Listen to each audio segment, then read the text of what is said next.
नमस्कार दोस्तों, एक बार फिर से स्वागत है आप सभी का अपने YouTube चैनल फ्री स्टडी पर। ये जो वीडियो होने वाली है पार्ट 3 होने वाली है। इससे पहले आपने पार्ट 2 देखी होगी यूनिट 3 का। इस वीडियो में हम प्रॉपरली बात करेंगे अकबर की जो राजपूत नीति थी ना, उसके बारे में और उसके परिणाम के बारे में। राजपूत नीति मतलब जिससे उन्होंने जो भी संबंध बनाए राजपूतों से या राजपूतों को अपने अधीन किया, इसके पीछे उनका कारण क्या था, कारण नहीं मतलब लॉजिक क्या था, क्या नीति अपनाई, तो इसी को राजपूत नीति का नाम दिया गया है तथा इसके परिणाम के बारे में हम इस वीडियो में बात करेंगे। अगर आप फर्स्ट टाइम हमारी वीडियो वॉच कर रहे हैं तो टेलीग्राम पे हमारा चैनल है। चैनल की लिंक मैंने आपको डिस्क्रिप्शन में प्रोवाइड करवा दी है, वहाँ से जाके आप हमारे टेलीग्राम चैनल को ज्वाइन कर सकते हैं। वहाँ पर आपके सभी डाउट को क्लियर किया जाता है।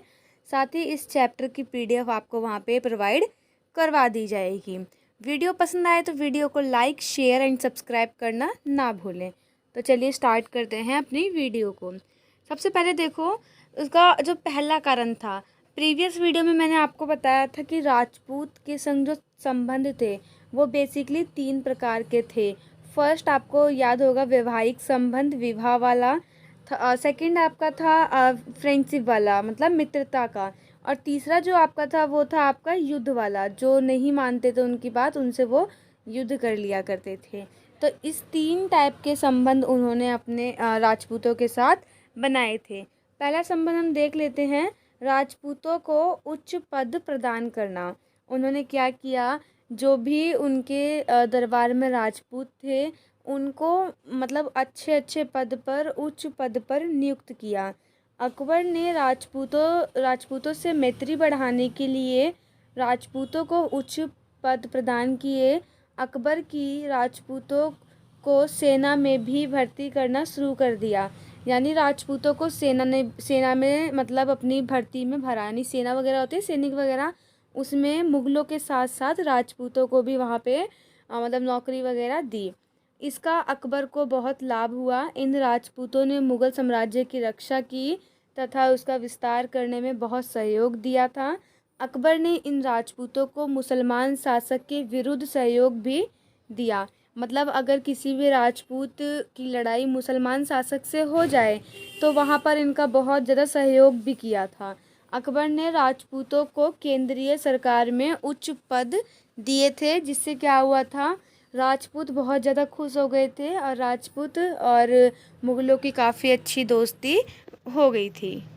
सेकंड पॉइंट आपका यही है, राजपूतों से वैवाहिक संबंध जो उन्होंने बनाए थे विवाह वाले। राजपूतों से मैत्री संबंध बनाने के लिए राजपूतों से अकबर ने वैवाहिक संबंध भी बनाए। अकबर ने सबसे पहले राजपूत राजा भारमल की पुत्री मानवाई से 1562 में वैवाहिक संबंध बनाए।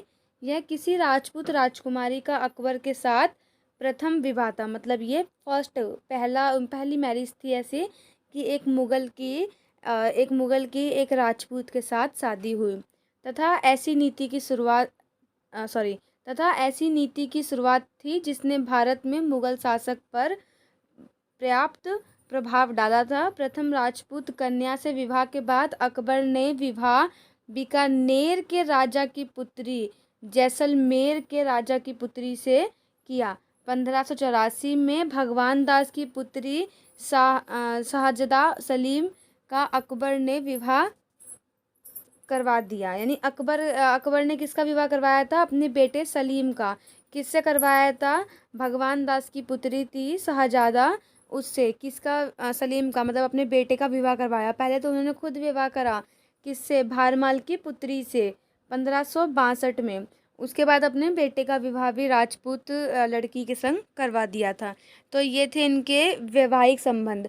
अब इन्होंने वैवाहिक संबंध बनाए तो जो इनके शत्रु थे, बेसिकली शत्रु को इन्होंने अपना रिलेटिव यानी संबंधी बना लिया। तो कोई भी वहाँ पर इसके बाद युद्ध नहीं हुआ। और वो जो जहाँ पे ये शादी वगैरह हुई थी इनकी, उसको अपने कब्जे में यानी अपने अधीन कर लिया। उसके बाद है धार्मिक सहिष्णुता की नीति। ये बहुत अच्छा पॉइंट है।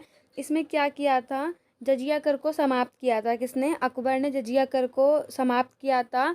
और जो भी दरबारी थे उनके शासन काल में, जो भी दरबारी थे या उनकी जो पत्नी थी, उनको ये मतलब कभी इस चीज़ के लिए फोर्स नहीं करा कि आपको मतलब अल्लाह की पूजा करनी है। उनको अपने अपने धर्म का पालन करने की स्वतंत्रता दे रखी थी। तो देखो, अकबर ने सभी को अपने धर्म पालन करने की स्वतंत्रता दी थी। उसने अपनी हिंदू पत्नियों को अपना अपना धर्म पालन की स्वतंत्रता रखी थी। 1563 में उसने हिंदुओं से यात्रा कर समाप्त कर दिया। तीर्थ यात्रा कर लिया जाता था, आपको पता होगा, यात्रा कर भी समाप्त कर दिया। उसके बाद 1564 में अकबर ने हिंदुओं से जजिया कर लेना समाप्त कर दिया। अकबर ने हिंदुओं के धार्मिक त्यौहार को भी मनाना शुरू कर दिया। इन सभी कार्यों से राजपूत अकबर के समीप यानी नज़दीक आ गए। अब जाहिर सी बात है कि अगर कोई मोमडन है वो हिंदुओं का त्यौहार वगैरह मनाएगा तो उनमें भाईचारे की भावना पैदा होगी। तो वहाँ पर भी सेम चीज़ यही हो रहा था। चौथा है राजपूत राजाओं को अभयदान। अभयदान का मतलब एक टाइप से होता है कि क्षमा करना, माफ़ करना। देखो, अकबर इस तथ्य से भली भांति परिचित था कि यदि किसी राजपूत राज्य पर वह अधिकार भी कर लेगा तो वह स्थायी रूप से वहाँ शासन नहीं कर सकेगा। अतः जिन राजपूत राजाओं ने उनके विरुद्ध युद्ध भी लड़े, उनको भी अकबर ने क्षमा कर दिया, यानी अभयदान दे दिया। जैसे सपोज करो ये है अकबर, अकबर के साथ यहाँ पे मतलब किसी भी राजा के संग में आपस में लड़ाई हुई, भले ही ये जो है बी जो पर्सन है ये हार गए, तो अकबर ने ऐसा नहीं करा कि इनको मार दिया या जो भी है, इनको मतलब माफ़ कर दिया, क्षमा कर दिया और इनको अपने अधीन कर लिया। तो ये चीज़ होता है अभयदान करना। इस प्रकार यदि कोई राजपूत शासक अकबर का आधिपत्य स्वीकार कर लेता था तो अकबर उससे मित्रता कर लेता था। अगर सपोज़ करो कि कोई पर्सन है, किसी ने बोल दिया, मतलब होता ना कि अकबर की शक्ति उस टाइम पर बहुत ज़्यादा थी, तो काफ़ी राजाओं ने क्या किया था कि बिना युद्ध करे अपने आप को उनके अधीन कर लिया था।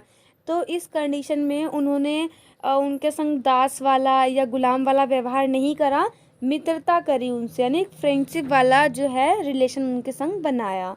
उसके बाद है राजपूतों की शक्ति का उपयोग। उनके पास बहुत सारे राजपूत हो गए थे क्योंकि उन्होंने अलग अलग तरीके से राजपूतों के संग संबंध बनाया था। तो उन्होंने क्या करा, उनकी ही शक्ति का उपयोग मतलब उनके साथ ही किया। कैसे किया देखो, अकबर अत्यंत कूटनीतिक शासक था। उसने राजपूतों की शक्ति का राजपूतों के विरुद्ध ही प्रयोग किया। वह अपनी आकांक्षाओं की पूर्ति की। उदाहरण के लिए अगर हम बात करें राणा प्रताप के विरुद्ध राजा मानसिंह को युद्ध करने के लिए भेजा गया।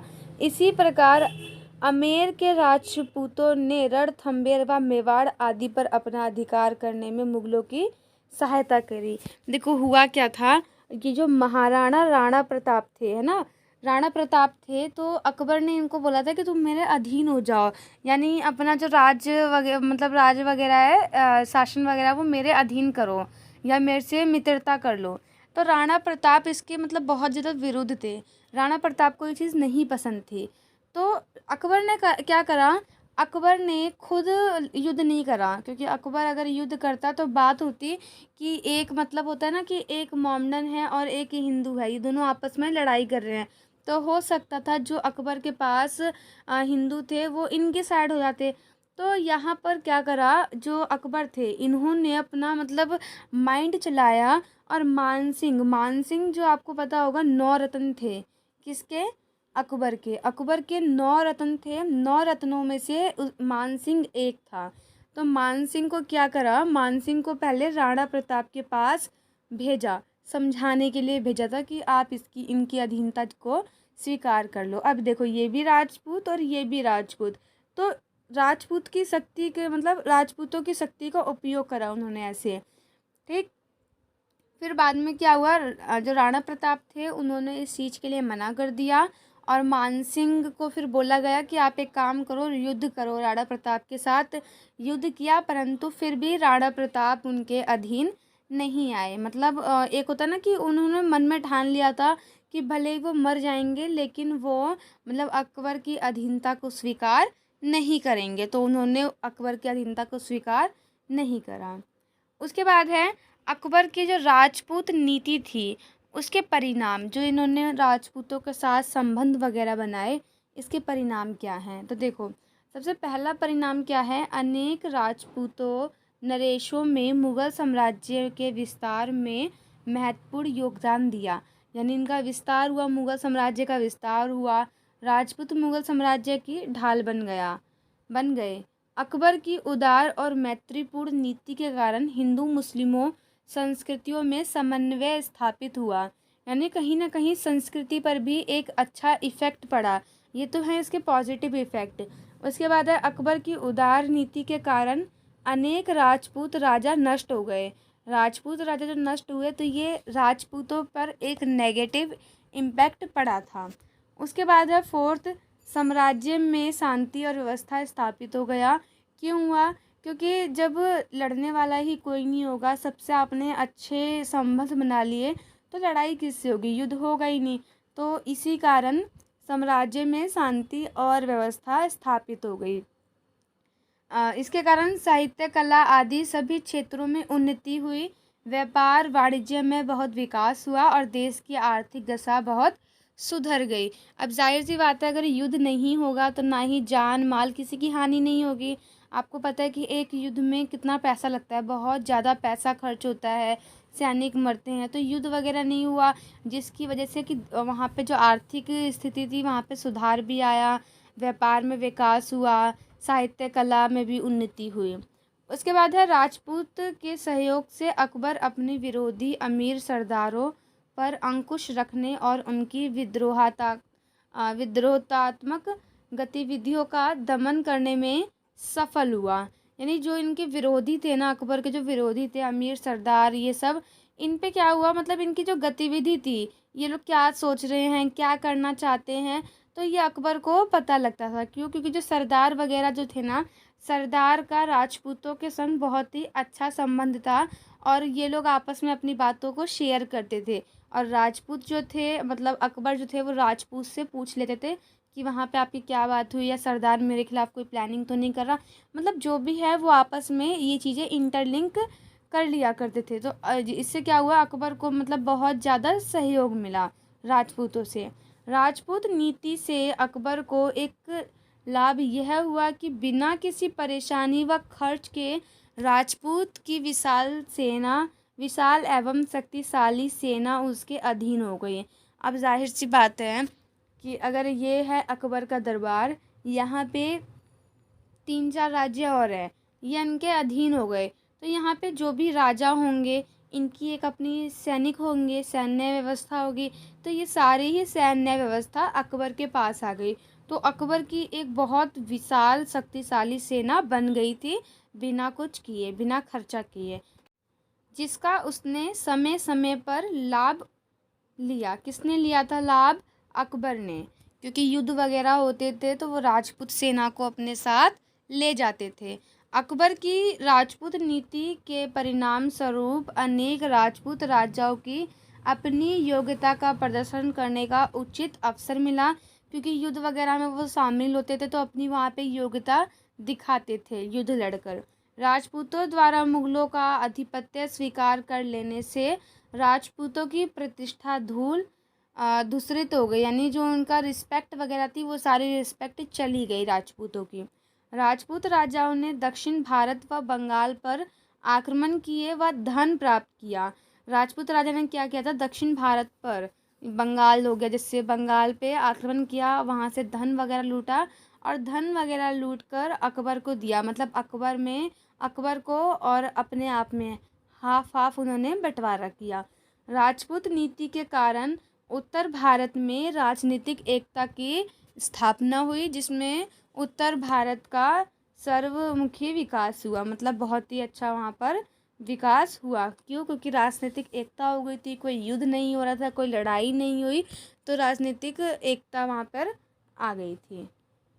और इसके अलावा एक चीज़ और, ये जो मैंने आपको बताया है अकबर की जो राजपूत नीति थी, उसके मैंने आपको 5 पॉइंट बताए हैं।